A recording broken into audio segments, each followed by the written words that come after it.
So if you're not exactly sure what's the relationship between selling promotion expenses to sales, you can kind of use that as a starting point. If you're gonna do a new coffee shop, you may look into maybe Starbucks. Okay, you may look into, if they were still public, Krispy Kreme, Dunkin' Donuts, what have you. Unfortunately, they're not public anymore. And then you have any financial expenses.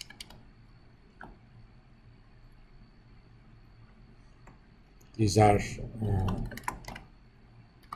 net interest expenses. Any interest payments that you make minus any interest income you have. If you're a startup and you have some capital, it is not unlikely that you're going to have some interest income because you haven't invested it yet, but you're keeping it at a bank or at money market accounts, something like that. And then EBT,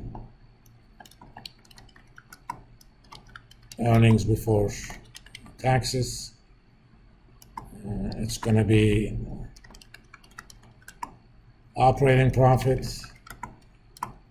minus any depreciation-like expenses minus net interest expense. And I'm going to generically say other expenses. These are stuff that do not necessarily that cannot necessarily be qualified, but you don't want to go too much into detail about that. The kind of residual stuff. Of course, net income or earnings, ABT minus taxes.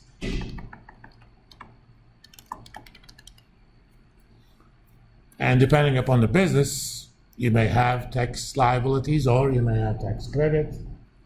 Again, depending upon the business, just because you invested as a small business, you may get tax credits even before you make money.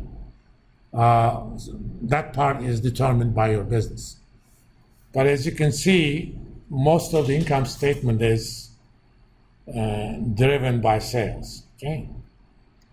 So if you want the quality of forecast to be good, you have to concentrate on good quality sales forecasts.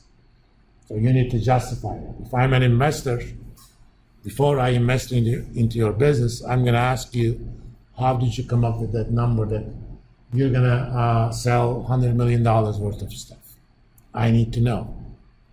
And you're going to say, okay, I did a major marketing survey. Consumers responded this way. Based on that, I extrapolated, and if you surveyed 1,000 people and 10% said that, I would be willing to spend $10, and you're a major U.S. company, what would that imply? If 1,000 people spend $10 on average, that's $10,000. 300 or number of adults who would spend money is about 200 million in US. So multiply that by 10, that's $2 billion of sales projection. Okay? So you need to justify these things. I made up that 10 number, but you know what I mean. So you go from a sample to what would happen in population. But for that to be reliable, I need to have good confidence on the quality of that survey. I need to believe that potential measurement errors are small. That's why we talked about that survey. It's not just to figure out whether or not the business is viable for your own purposes. It's even more important when you're selling that business to somebody else, because you need funding. And you tell these people, I have the idea, expertise for the implementation, so I need something for that. So suddenly I'm going to value this thing at $100 million. And if You pay me $1 million, I'll give you 1% share. Well, you better justify all of that. But all of that is going to start with sales, because the rest is somewhat based on the business, somewhat based on projections of the economy. Obviously, all businesses are going to be affected by the economy, and that's going to be that should be reflected in the sales. But all of this stuff is also important. Plus, as you sell more, you learn more market experience. You probably can justify higher gross margins over time. You learn more about how customers behave. You learn more about what sort of pricing schemes you can use.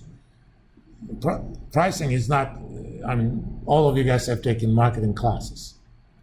Pricing is not a single thing. I'm going to charge $10.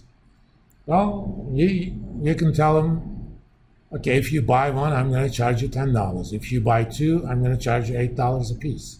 Okay? So depending, and you could learn about those kinds of stuff from surveys again.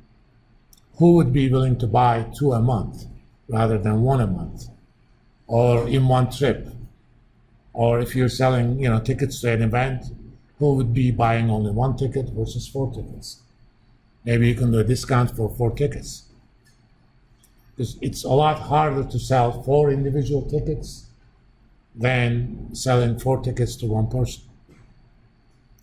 So if you give them an incentive, they may be able to buy it. You need to explore these kinds of stuff in marketing surveys. Yeah, not necessarily for this class, but in general.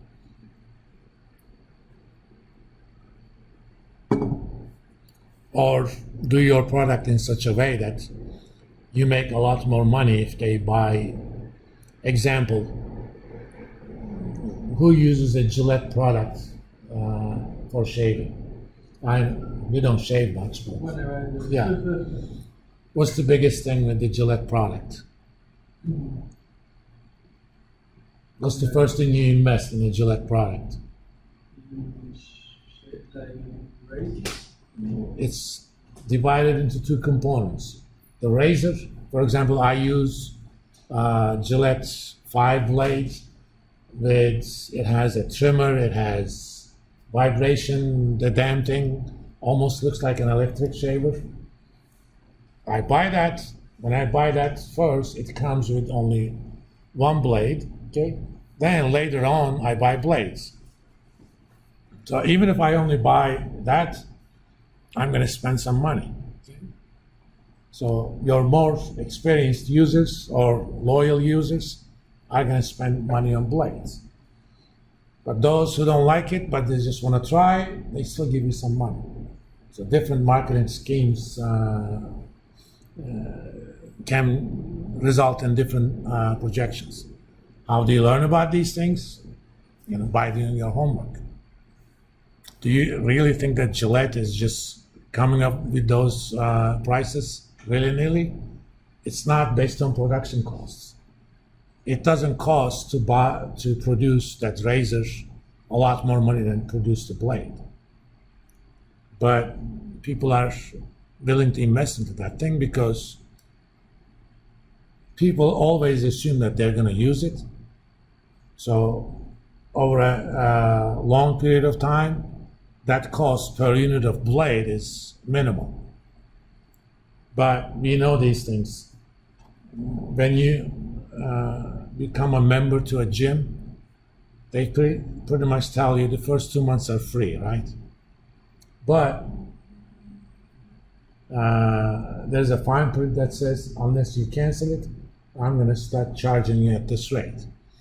People go for a few times, then they forget to cancel, and they get charged. As they get charged, they say, oh, I already paid so much money, I'm going to go at some point. I know people who pay to a gym for 5 years, and they've gone only for 2 times, 3 times. You see this sort of stuff in furniture financing. I recently, I moved into a 3-bedroom house so that I could have some beds in one of their bedrooms when my kids come and sleep there. I bought a bedroom set and some other stuff. And I didn't want too much stuff, and I didn't want it to affect my credit. So I went to Rent-A-Center. And if you look at the implied interest rates, it's huge. But if you pay it in the first 6 months, it's same as cash. Basically, I get 6 months free financing. But if I don't pay on the 6 months, you lose so much money. Or they tell you, about 3 years ago, I bought some furniture from Ashley Furniture. I got 4-year financing, 0 interest. As long as I pay it back in 4 years, I get charged nothing. If I don't pay it in 4 years, the entire finance cost for 4 years is going to be added.